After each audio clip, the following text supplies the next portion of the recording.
The broadcast is now starting. All attendees are in listen-only mode. Good afternoon. Thank you so much for joining us. We're so happy that you could be here with us today. I'm Tamara Bingham-Noyes. I'm the Director of Business Development here at Center for Change. I'm here with Amy Harman. We're thrilled to have you with us today for our webinar, and thanks so much for taking time out of your busy schedules to be with us today. I'm going to jump right in because I know Amy's got a full presentation and lots to cover, so we're going to get going really quick. I just have a couple of items to address before we get started, and then at the very end, I'll review things again. I know we have lots of people still logging on, so I'll make sure that I address a couple of really important things at the end as well. So you'll see on your screen some important things that we need to cover really quickly. A copy of the PowerPoint is in the handouts section of the toolbar. You're welcome to view that if you'd like. You can also download it and print it out if you'd like to view that later. A copy of the post test is also in the handout section of the toolbar. Please keep in mind that this is for reference only. You are welcome to view that or print it if you want to follow along so that you can see what the tests are going to be. However, in order to obtain continuing education credit, you must take the online post test. And we'll cover that again in just a moment. You're welcome to submit questions in the questions section of the toolbar. We'll try to get to a couple of those questions at the end of the webinar, so feel free to submit those questions in writing in the questions section of the toolbar. We'll keep an eye on those. I'll watch for those throughout Amy's presentation, and then we'll chat about those at the end of the presentation.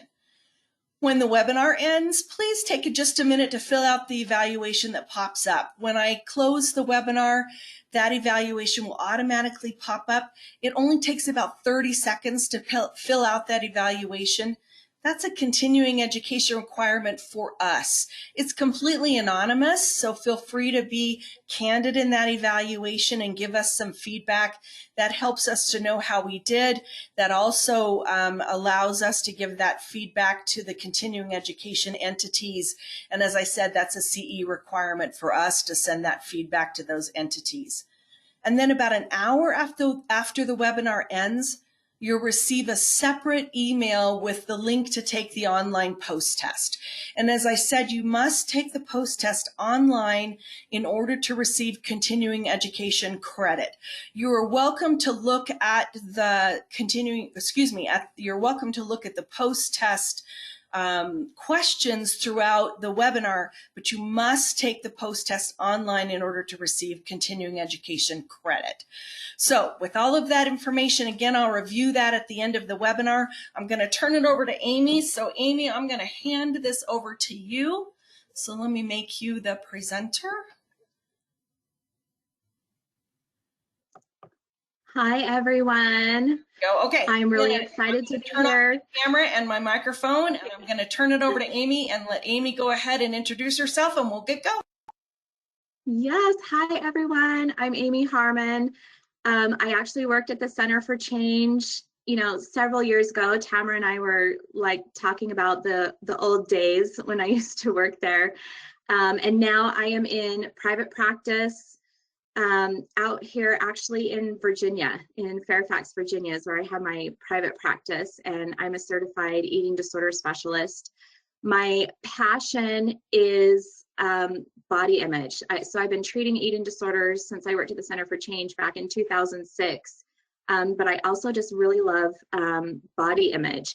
And so I've done a lot of body image groups for the Center for Change, and also since I moved out here, and then I've also worked a lot with my clients, and so that's what I'm going to present on today, are just all the interventions that I love using for body image, and these are going to be good for group settings, and these are going to be good also for individual therapy settings. So hopefully this is helpful for you guys.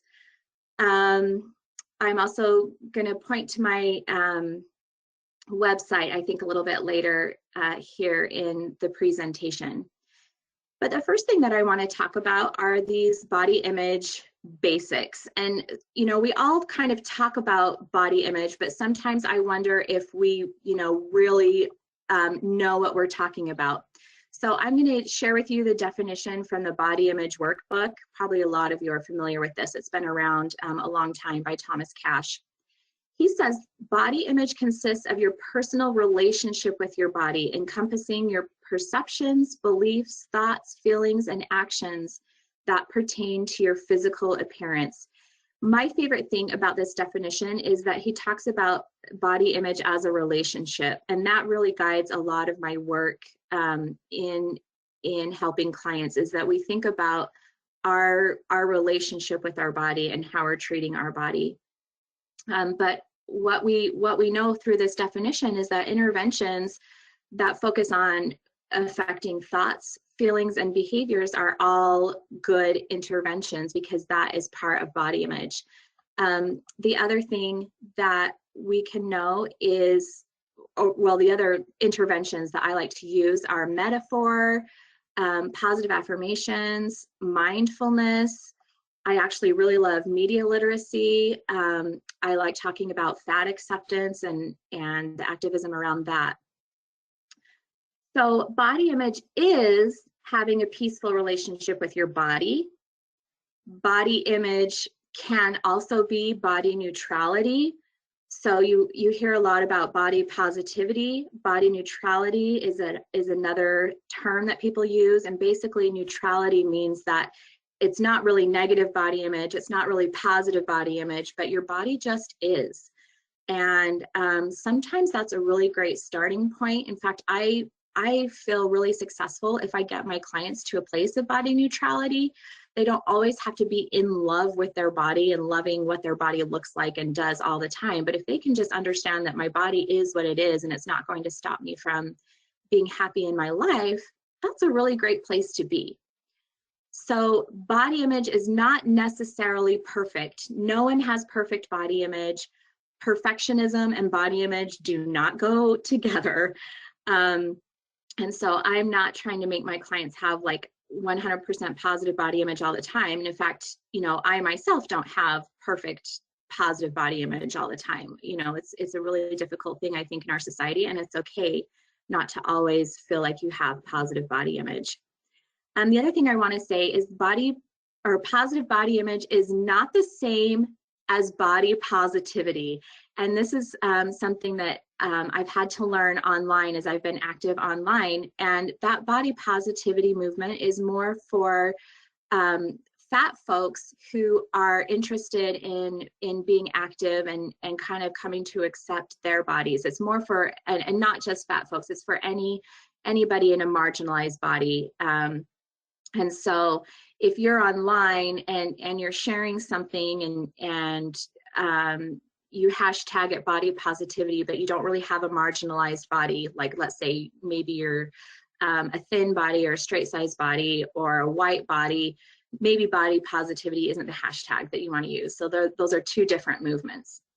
And then I kind of covered this also, positive body image isn't necessarily body love. It's not my job to make my clients love their bodies. It's my job to help my clients have a peaceful enough relationship with their body that they can go on and be successful in their life and do those things that they want to do and not feel held back by their body.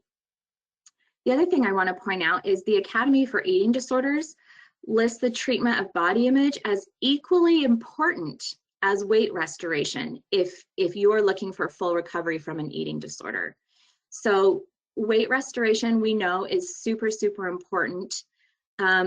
Also, though, that body image piece is also important. If you want to have lasting full recovery from an eating disorder, body image is imperative to treat.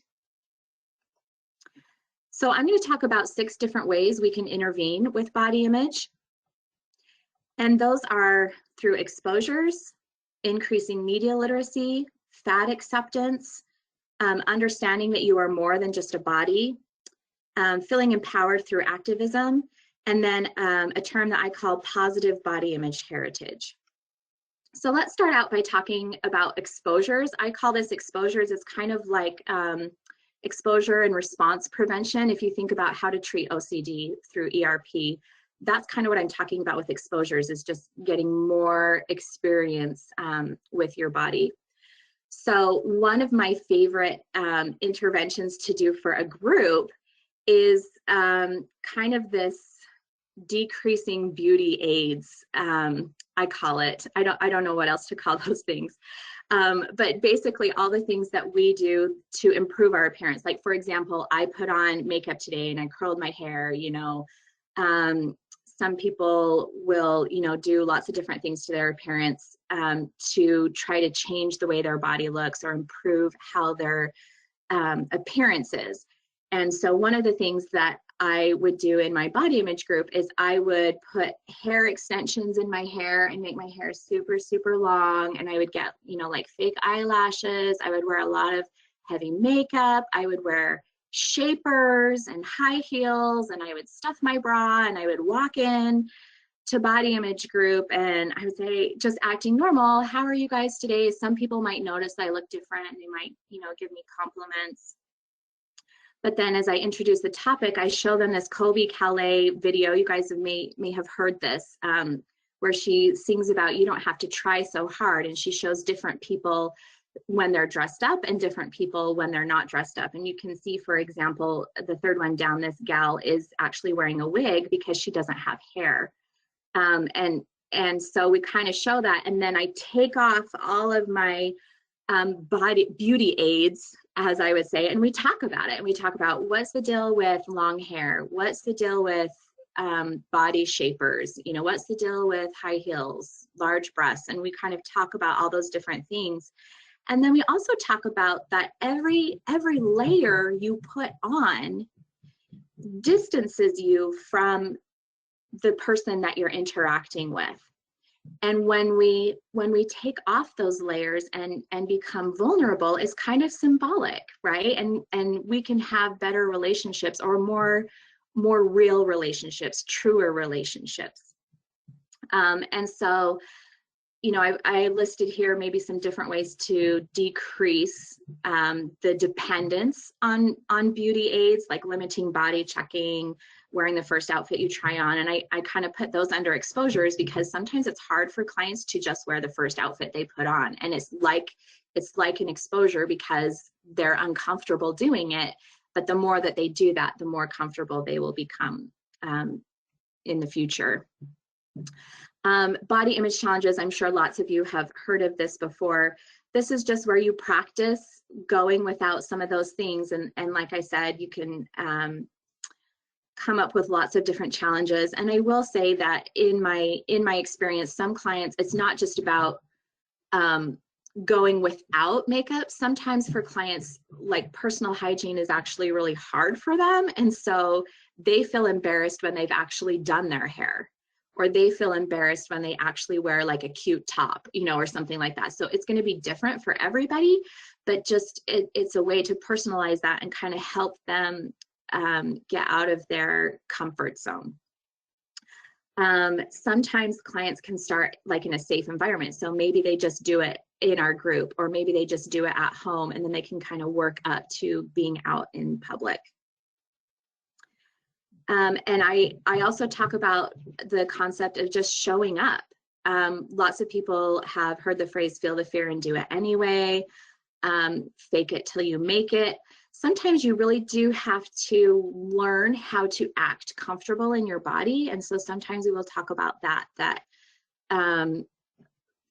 acting isn't bad if it's more of a practice and making a choice to be more confident. And I like to talk about the term of unpolished down here. Get comfortable with being unpolished. You don't have to look perfect every moment of every day. It's okay to be unpolished. And I think, if anything, COVID maybe has helped us in being less polished than we normally are. Like maybe now we're a little bit more comfortable, like being a bit more vulnerable with people and kind of showing people who we really are. I do want to share with you this really cool study that I found in my research. And it basically is, I'm just moving this window here so I can see my slide, where they tested different eating disorder measures, so body dissatisfaction, restrained eating, and eating disorder comparisons over a 48-hour period. And they assigned the participants to these 3 different groups. And so some of the participants were put in this caregiving group, and this is really what they kind of wanted to see. And they were trained how to have a compassionate mindset towards the people that they typically compare to. And so in that study, they used the very specific words, in this compassionate mindset, shift away from seeing this person as a competitor or someone who looks better than you, but instead focus on the fact that you are both human beings. And then they kind of had these mantras that you could think about towards that person. May you be well, may you be happy, may you be free from suffering. And then they had some participants that they assigned to the competition group. And they said, well, instead of comparing yourself to people who are better than you, maybe think about ways that you're better than them. And so they kind of taught them how to compare with people and how to win at those comparisons, just to kind of see what would happen. And then of course there was a control group. And so they didn't compete, nor did they exercise compassion. Rather, they just counted backwards. And the results are kind of interesting for this. So it says, for women with higher levels of social comparison orientation. So here's the other thing. So they actually gave the participants tests and figured out whether they were someone who typically did compare socially or someone who did not typically compare socially. So for people who were comparers, who they usually compare socially to people, the caregiving intervention actually led to lower body dissatisfaction, lower restrained eating, lower eating disorder related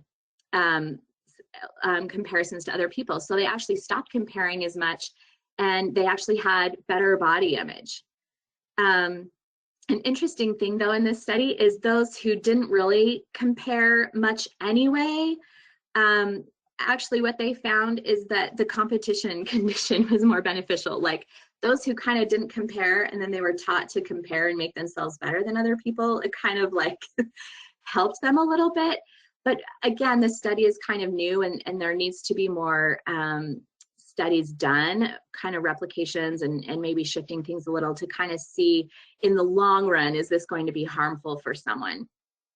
But what I take from this is that cultivating compassion for other people could be really beneficial, and it's certainly not going to hurt. And so sometimes I think it's important to talk about maybe the way we compare, and maybe a lot of times we say stop comparing, and that's hard to do. But if we give them something to do other than just stopping comparing, like maybe we can give them the idea to think compassionately about other people, that's a way to really interrupt that and maybe improve our body image. Okay, so another cool thing that I still put in exposures is meditation and mindfulness. And so this is really when you help clients get comfortable with the sensation of just being in their body. And I think a lot of times if you're treating eating disorder clients, they have a lot of bodily aches and pains, and they're really sensitive about what's going on in their body. And so sometimes you just have to help them be in their body and just learn to sit with it.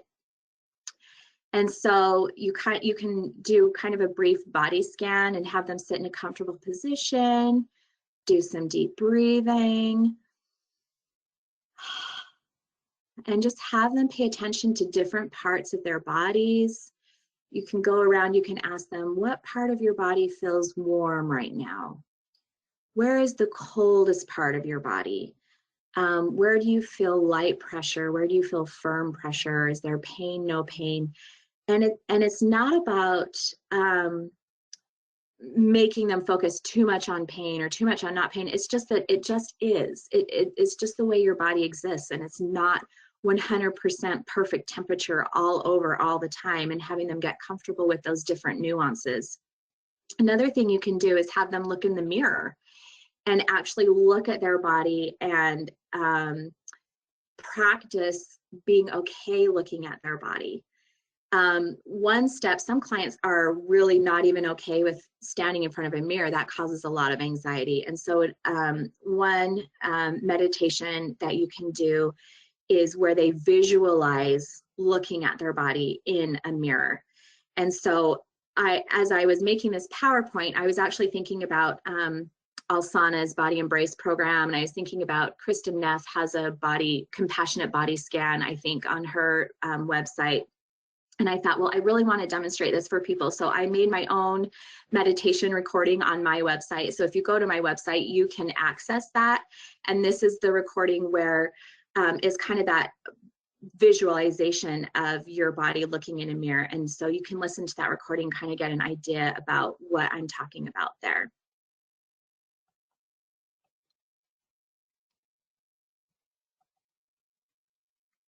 Okay, the other thing that I like to cover with my clients is media literacy. And basically media literacy is understanding how to read advertisements, how to read commercials, you know, how to understand the messages that are being put out there. And there's strong evidence that media literacy can actually prevent eating disorders and disordered eating. I would love it if we would talk more about this in schools, because I think when we understand the power of advertising and what goes on behind that, and learning how to deconstruct that, that can be really positive for us. And so sometimes I will show my clients ads. I used to love the Super Bowl, not for the Super Bowl, but for the ads, because a lot of them would be demeaning towards women, and I would use those as examples in my groups. Now, the good thing is that women are making a lot of progress. There's been a lot of activism, and so the commercials aren't as terrible anymore. So that's one, you know, positive thing. But you can use these questions with different ads. You can show positive ads as well. You can use them with just commercials that you see online, or, you know, paper advertisements. And it's basically to help clients deconstruct them. And these questions are actually specifically related to body image. And so you want to know who created this product, why are they doing this, what kinds of bodies are you seeing in here? Is it representing bodies well? I love this question: what conclusions might audiences draw based on these facts? So if you only see certain, you know, really tall, thin, beautiful people in these ads, if someone were to just like come into our society and look at that, what would they assume about our society, and what would they get wrong about our society based on that ad?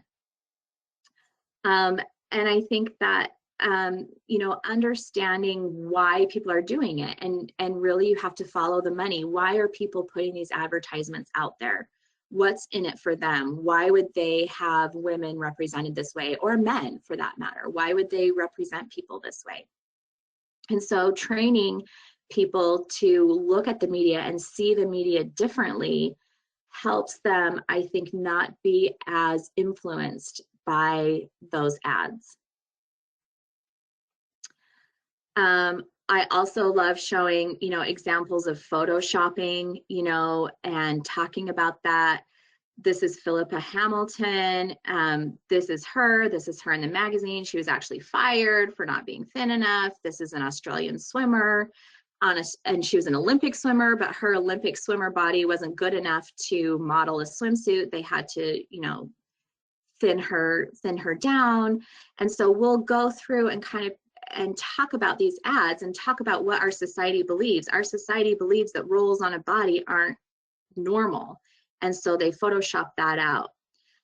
Or we'll talk about, and then we'll talk about plastic surgery.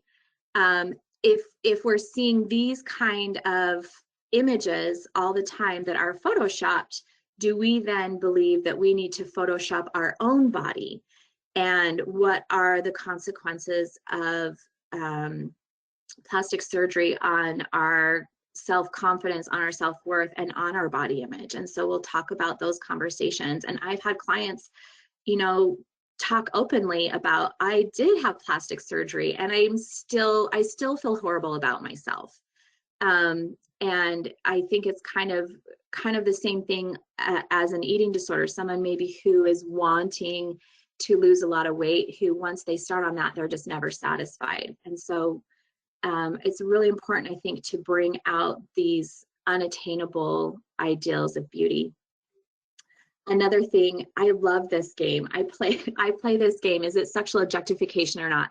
We're not going to play it today because I have lots of things that I want to show you, but I'm just going to give you an example. I actually did this on my Instagram stories a little while ago, and it was like really fun. People kind of responded to that. But sexual objectification is another reason that people struggle with body image.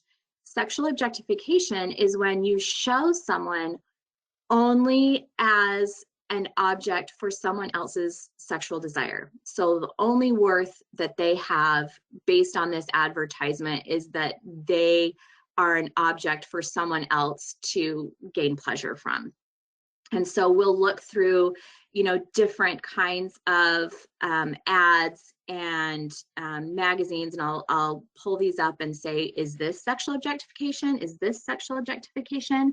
I'm actually going to use my pointer here, laser pointer. So, you know, for example, we'll kind of go through and talk about, you know, the reasons for each thing. For example, anytime you're blurring the lines between childhood and womanhood, that's sexual objectification, because a child cannot consent to a sexual relationship. And so if you see a young girl who is dressed like a woman and posed like a woman, that's blurring those lines. That's sexual objectification. On the other hand, if you see a grown woman posing like a little girl, like grown women don't prance around with balloons, they don't need floaties in the swimming pool, again, that's sexual objectification. And then I kind of point out to them, it's not about how much skin you're showing. Like, you can be in a swimsuit and not be sexually objectified. You can be using your body as something enjoyable for yourself. That's not objectification. And so we'll kind of just talk through these things. This ad down here we talk through, because anytime a person is drawn, they have zero power in that relationship. And so this woman here was drawn by an artist. He has total control about how he wants to draw her, what kind of body he gives her, what kind of things she's wearing. And he chose to show her in a life jacket that's unzipped. And so, you know, we have to kind of talk about, well, is that sexual objectification? Why does her life jacket have to be open? Is that how you guys typically participate in water sports, or do you zip it all the way up? Like, you know, what is safe? So this is just kind of another one of those things that I just love doing. And I think it's great media literacy, because we have to understand when we're seeing images that are sexual objectification, because a lot of people these days, especially with social media, they will objectify themselves. They'll say, oh, well, this is how I'm supposed to look, and I'm going to objectify myself and put it out there and show how confident I am. But it doesn't necessarily, but if you're sexually objectifying yourself, that doesn't really do you any favors. Okay. I want to talk about a couple studies here. So this one by Hogue and Mills. Sorry, I'm moving my things again so I can see here. The effects of active social media engagement with peers on body image in young women. So this one was interesting. They had people interact with peers on Facebook and Instagram for like 10 minutes. And then they measured their body image. And what they found is it's usually worse afterwards. But the window where it's much worse is if you're interacting with peers who are within 5 years older or 5 years younger. So they're within a 10-year span of your own age. Those are the most influential people on your body image. So me as a 40-year-old woman, if I'm looking at, you know, a teenager, I'm not going to be as influenced by her as I would if I was looking at a woman who is my same age peer. And if you're interacting with family members, actually, that's no change in body image. So if you're on social media and you mostly interact with family, you're pretty much insulated from that.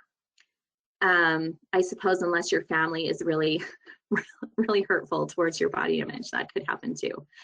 I love this study too. It's called Selfie Harm, Effects on Mood and Body Image in Young Women. So these test subjects actually posted selfies of themselves to social media, and they measured two different groups. So one group could retake and retouch their photos. So they could take as many pictures as they wanted with their phone before they posted it, and they could retouch it before they posted it online. And then another group had to post the very first one they took without editing, without touching it up. And what they found was that both groups felt bad about it. So whether you just posted the first one you took or whether you spent a bunch of time to make yourself look good, either way, posting selfies on social media made people more anxious, less confident, and worse body image. And so we can maybe draw a bit of a conclusion there that frequently taking selfies could be considered like a body checking behavior that needs to be decreased for those who are struggling with body image. If they're frequently taking selfies, maybe one way to help their body image is not posting selfies all the time and offering your image out there for peers to comment on and trying to please other people. It could be kind of like a people pleasing thing too. So I just thought that those two studies were really interesting. So thus, I think we need to curate our social media. I know that this has been talked about a lot. This is not probably something new for you guys, but sometimes it's new for my younger clients who are teenagers. And I'm like, okay, you need to be careful about who you're following. If you're following accounts that you're frequently comparing to and you feel bad about yourself, you need to stop following that account. Stop following diet accounts. Stop, following accounts that are trying to sell you products. Seek out positive body image accounts. There are accounts out there who represent women in a much better light and are much more inclusive. Oh, and the other thing I put down there, pay attention to what you post on your own social media. Are you someone who is always focused on your appearance and how you look on social media? Or are you trying to represent the experiences that you've had? And that's another conversation. In fact, I've had clients who like bring up their Instagram and they're like, but look at her, she's eating a donut. And I'm like, yeah, but look at all her pictures there. They're all of her kind of posing in a sexual way, and they're all of her and her body. And so I don't see her doing anything or having fun. And just because she posts one picture eating a donut doesn't mean she's positive body image. So you have to really look at the whole picture. And I do think that clients need that education, especially the younger clients. And this kind of brings me to the fat acceptance topic that I want to talk about. This is really huge, and I think it's something that needs to be talked about as we are helping people with body image. And that is weight stigma. There's tons of discrimination and prejudice and stereotyping against people in larger bodies. And our clients know that, and sometimes they will say, this is the reason I want this, because I'm afraid of being stigmatized. And I think if we then come back with the answer, okay, well, it's okay to be in a thinner body because you're afraid of discrimination, then I think we're adding to the problem. We're adding to more discrimination. And really what we should be doing is actively trying to solve the problem of weight stigma and trying to be open and accepting of people in all shapes and all sizes and pass that on to our clients. This is interesting here. Discrimination on weight is as common as discrimination based on race and age, and more prevalent than that based on sexual identity, disabilities, and religious beliefs. So weight stigma is out there. I know that we're really focused on finding racial justice right now, and I do think that is an important and worthy cause, and weight stigma is another cause I think that is important, especially for clients who are struggling with body image. And so I will often share with them these health at every size principles. This is picking up more steam. I remember, back in the day, not a ton of people knew about health at every size, but now more and more people are getting to be aware of it. And I think that that's amazing.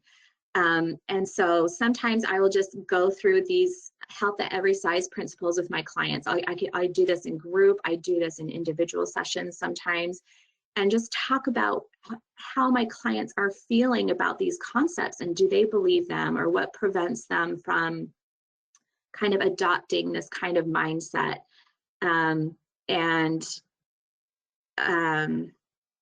Yeah, I mean, I just think it's really important, and I think it's important to understand that we all have those stereotypical beliefs sometimes, and sometimes we have to challenge that, you know, ourselves, and helping our clients challenge that as well. Okay, so one way that I fight fat stigma is I show them this video. I'm not going to play it for you guys, but this is Regan Chastain. Maybe I can play maybe just a little bit of it. No, okay. Oh, yes, I can. I'm just going to show you maybe a couple seconds of this. So this is a video that I have frequently shown in groups.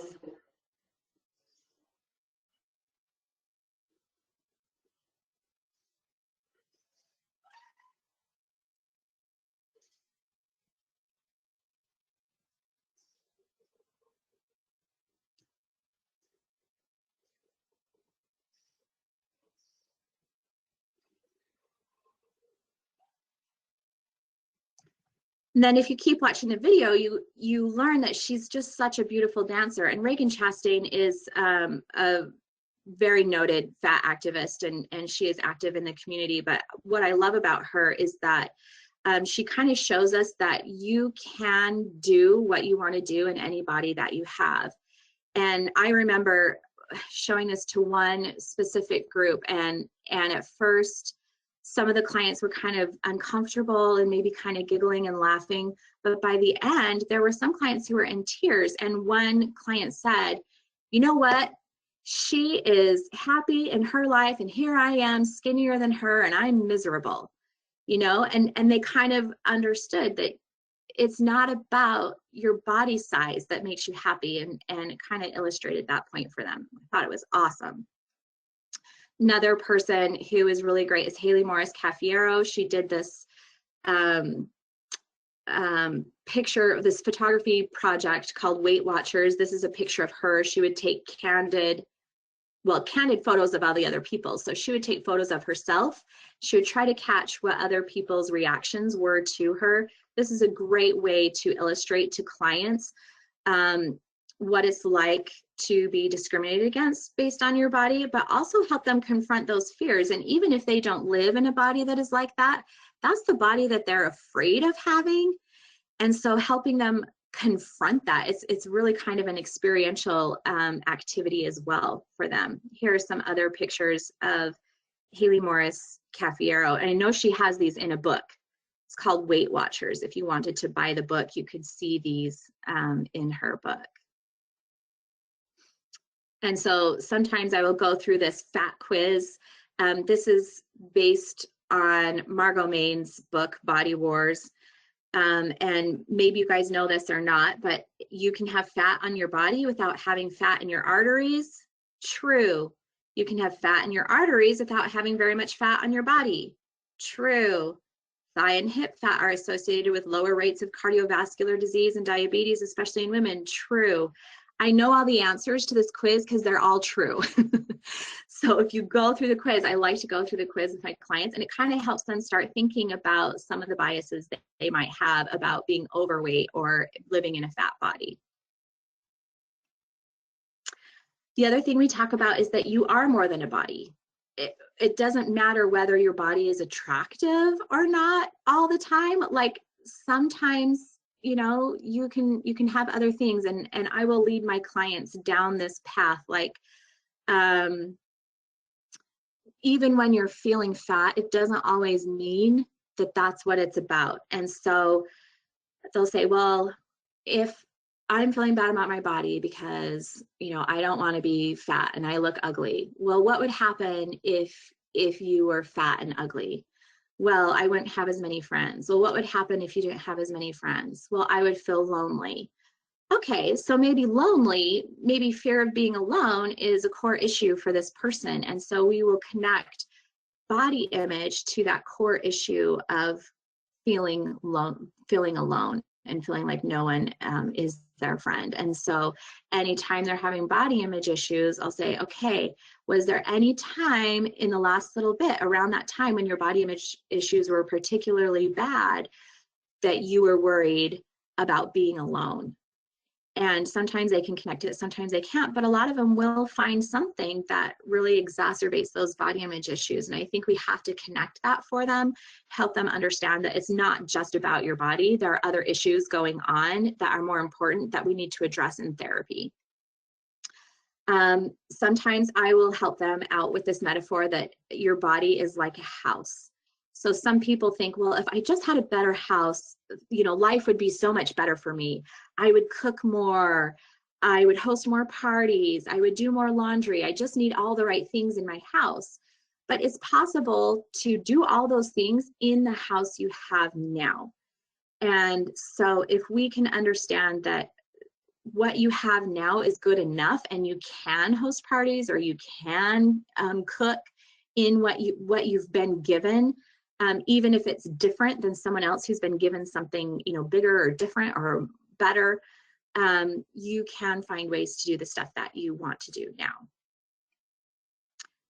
There are lots of different metaphors, I think, that help clients with their body. And sometimes I will just go around, if this is in group, I'll have them all pick their own. They'll all come up with their own. And some of these that I've written down here are from clients that I've had in group.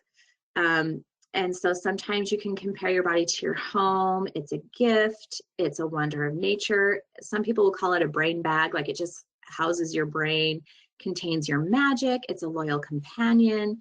It's a subcutaneous landscape. I love that because our bodies are always changing. Your body is an instrument. It's not an ornament to be looked at. Another intervention that I love to do is this wholeness pie. And so I'll have my clients get a piece of paper, do the circle, divide it into, I think this ends up being, I think it's 16 pie slices. I don't know, but I just keep going until it looks good enough. And I'll have them fill in what defines them as a person. And it doesn't have to be positive quality, all positive. It can be positive, negative, or neutral qualities. Just what are they known for? And then I have them leave one little space open right here. And if I'm doing this in a group, I get a bunch of slips of paper and write just random weights on it all through the gamut. And I pass those out at the end and I have them open their weight and I say, okay, now this is your weight. I want you to write down that weight in your wholeness pie. And a lot of clients can't do it.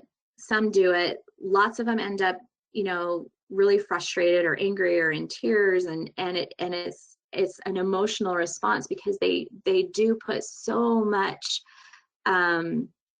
into what their weight is. That number on the scale means so much to them.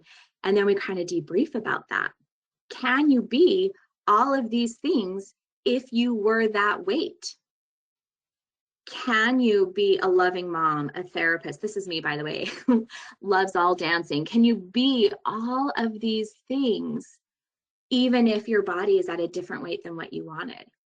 I had one client, I was doing this in an individual session, and I said, okay, I was talking to her about this stuff, and I put in like a ridiculously high number for her because she was having trouble reaching her weight gain goal. She was like, 5 pounds off or something and just refused to do it. And so she was like, oh yeah, well, I know that I could still be all these things, even if I was, this much, much higher weight. And I said, okay, I want you to erase that. I want you to put in your weight goal. And she didn't know what it was. I just said, your dietitian's goal weight for you.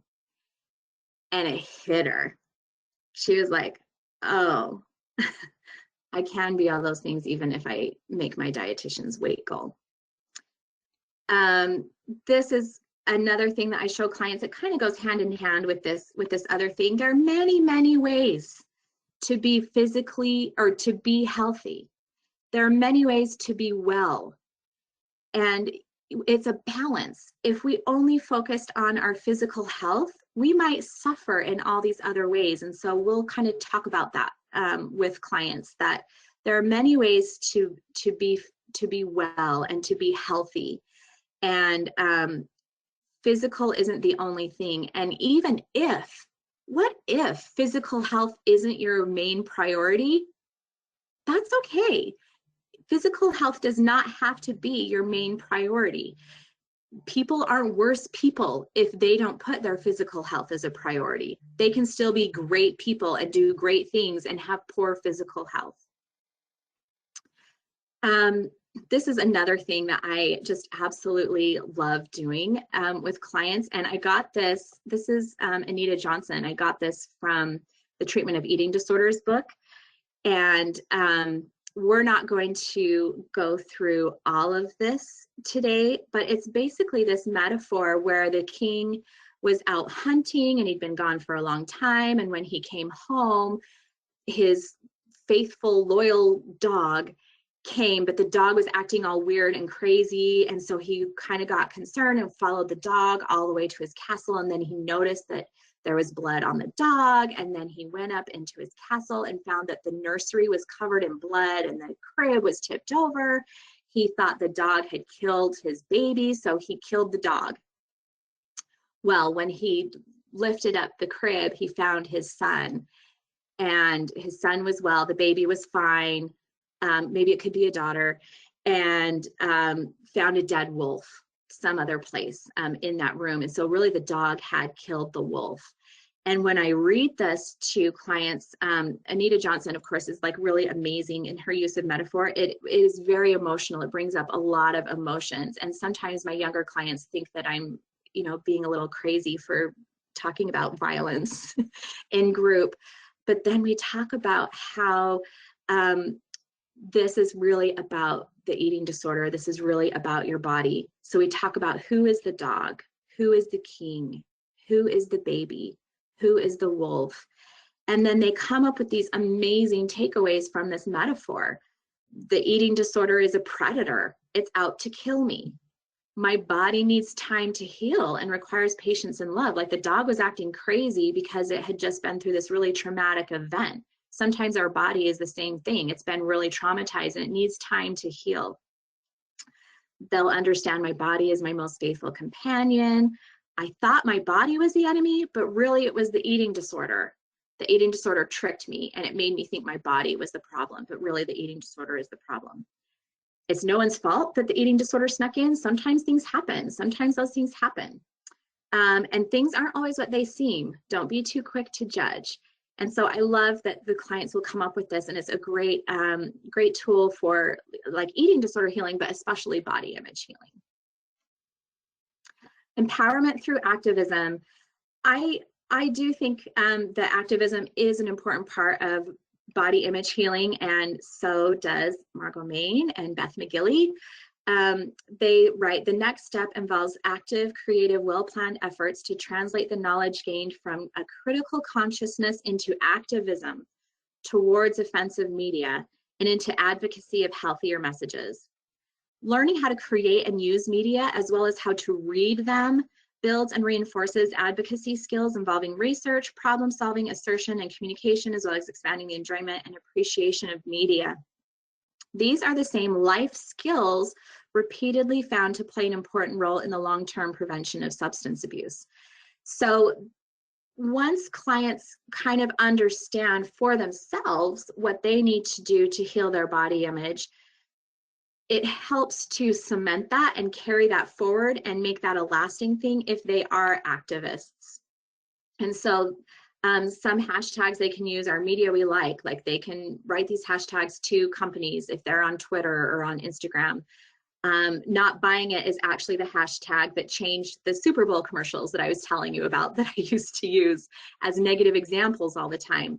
You can support certain companies. There are great companies out there that are trying to be more inclusive and more accepting of women, more accepting of people in all body sizes. And there are companies that don't do that, and maybe making a conscious choice to avoid those kind of empowers them that, you know, I am making a difference for myself and maybe sometime for the future generation. I do want to talk about positive body image heritage, kind of what I was talking about for the future generation. So this is something that I've really been thinking about a lot in my own personal life. I actually talked about it a little bit in the book I just wrote. But heritage is something that's transmitted or acquired from a predecessor. It's kind of like your legacy, your inheritance. I put what I think is a hope chest. It's probably a cedar chest, you know, with all these like heirlooms coming down, and we can have positive body image. We can inherit it, or it can become a legacy to us from our own parents.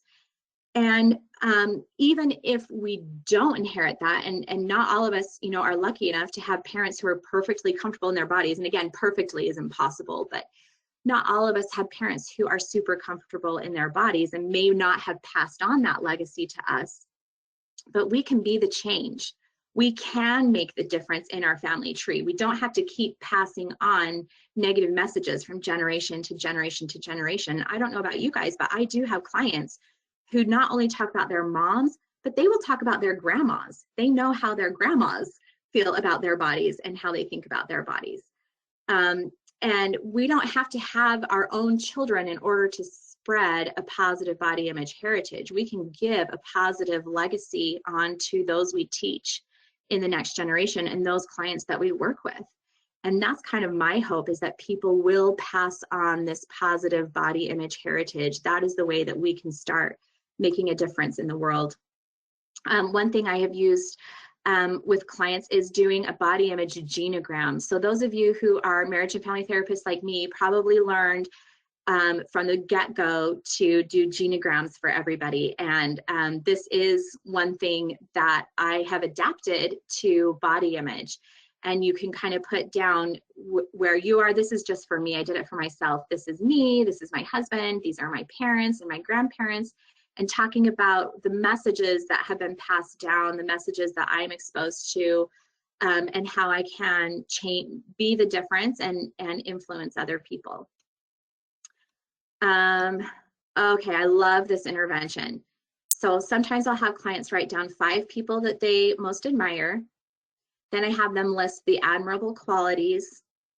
Turns out they're not putting supermodels on their list. And I'll ask them, okay, tell me about those people. You know, tell me about those qualities. And I'll say, what do their bodies look like? And then sometimes I show people this is my grandma. And this is what her body looks like. She's not, you know, a supermodel, but she is one of my top 5 people that I admire the most because of who she is as a person, what she has overcome.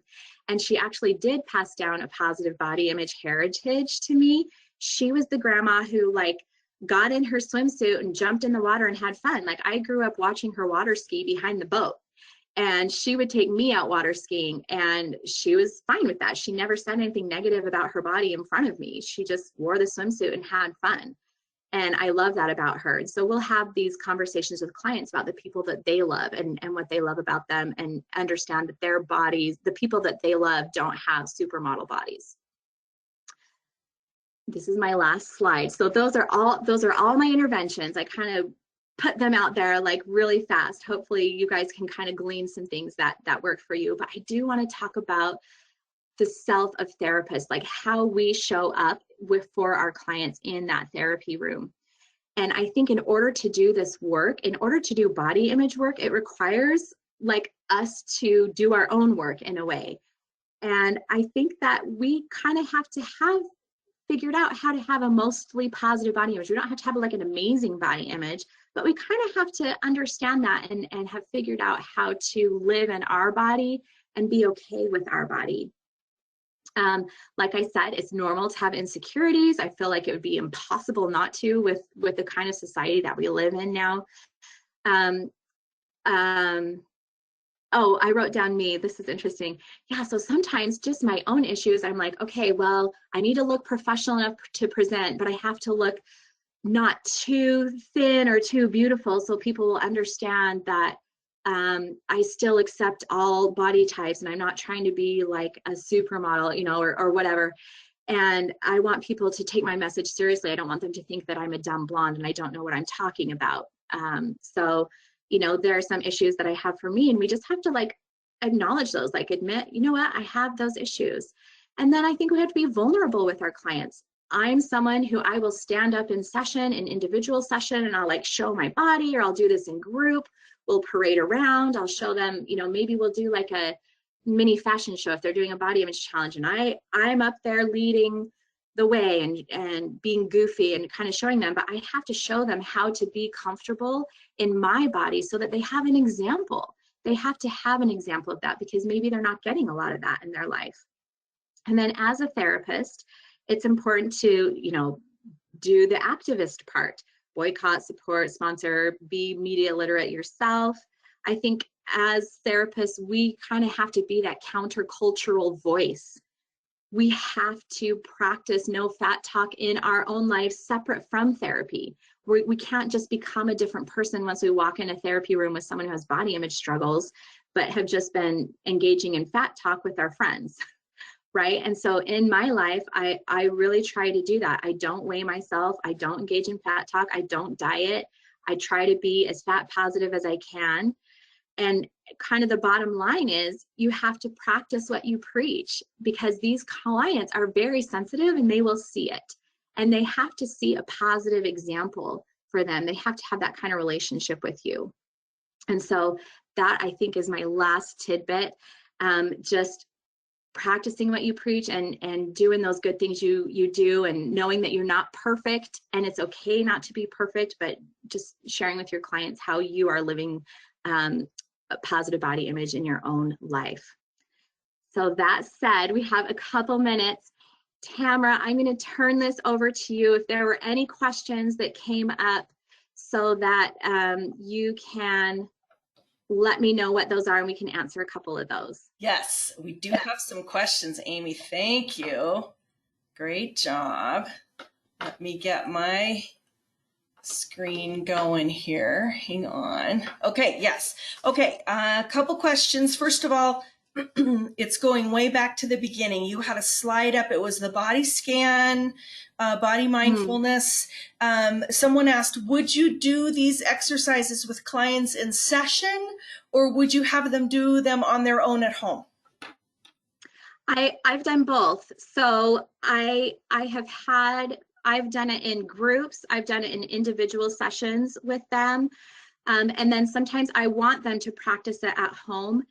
The thing that we run into is they don't have a recording. Well, now they have a recording of my voice. I'm going to share this with my clients who have asked, but I've given them kind of a written down way to do it. So they have something written down that they can do it on their own. But again, the more they do it, the more they practice, that's more exposure to being in your body. And so the more they do it, the better. Okay. Next question. The media is promoting a fear of obesity as a potential risk factor towards poor COVID-19 outcomes. Have you seen this negativity impact your client's body image? How do you address this? I do agree with that question. Well, I guess with the statement before the question. I actually have not had any clients come to me specifically about the link between obesity and COVID, but they do come to me all the time with obesity and type 2 diabetes. And I kind of go back to, you know, do you know people in your life who have type 2 diabetes? Are they a bad person? Are they dead? Like, we can treat that. And you don't have to have optimum health to be a good person. There are lots of people who struggle with cancer, you know, or other diseases, and it's okay. You can still do the things that you can do, and our bodies are going to fail us in a myriad of ways. Health isn't 100% in our control. We kind of have to let go of that. Thank you, Amy. There were several questions that folks were sending me that I felt like would be good for them to email you. And I said, I think there might be a slide at the end with Amy's email address, and then there's not. Will you say what your email address is? I'm so sorry, you guys. You know what? I'll show you the first. Let me see if I can go back to the first slide. This is going to take a minute. Oh, but wait, you'd have to, they don't see it right now, right, Tamara? They don't. So will you just say what it is and folks can write it down? Okay. Yeah. Okay. So it's Amy at Reflect Wholeness Therapy. That's why I was going to show you, because it is kind of long. So Reflect Wholeness is WHOLENESS therapy.com. Amy at reflectwholeness.therapy.com. If you go to my website, I showed you that in the beginning, reflectwholeness.therapy.com. You can contact me from there too. Perfect. And then if you need to reference Amy's slides, they're on our website at centerforchange.com, and that will show your website on there as well, and they can get you that direction as well. We'll do one more question, and then they can email you additional questions, because we've got a bunch, and we're not going to be able to email get me. Yeah, today. So any resources/recommendations for working with masters athletes who struggle with accepting natural aging? Who struggle with accepting natural aging, and especially when they're no longer able to do their sport and body dysmorphia. Ooh, that's really specific. That is specific. I will say, I know that there are resources about joyful movement that might be helpful for them, kind of transitioning from, doing their active sport to finding something else that they enjoy that maybe they can do. Tally Ray has a book out about joyful movement. So I just maybe would even Google the term joyful movement even and see if there are some resources out there, because I do like reframing exercise as joyful movement. I think that helps open up more possibilities for clients. Great. Thanks, Amy. Awesome job. Yeah. Appreciate it. Yeah, there were a ton of questions. So if Amy didn't get to address your specific question, please feel free to reach out to Amy directly. A couple of last second reminders. When I click stop for the webinar, you'll have an evaluation pop up. Please just take 30 seconds, if you would, to answer the questions in the evaluation. That's an evaluation that's specific about the webinar, what we can do to improve. It will also ask you if you have specific topics that you'd be interested in seeing in the future. That's really helpful for us. It's an anonymous evaluation, so please feel free to be specific in your feedback. That would be really helpful for us. And then about an hour from now, you'll get a separate email with a link to take the online post test. And once you complete the post test and pass that, then a certificate of completion will be downloaded to your computer so that you'll receive continuing education credit. So watch for that email about an hour from now to take that online post test for continuing education credit. Thanks so much for joining us today. We hope you can join us again next month in our webinar series. Thanks so much, and take good care, everyone. Bye-bye. Bye.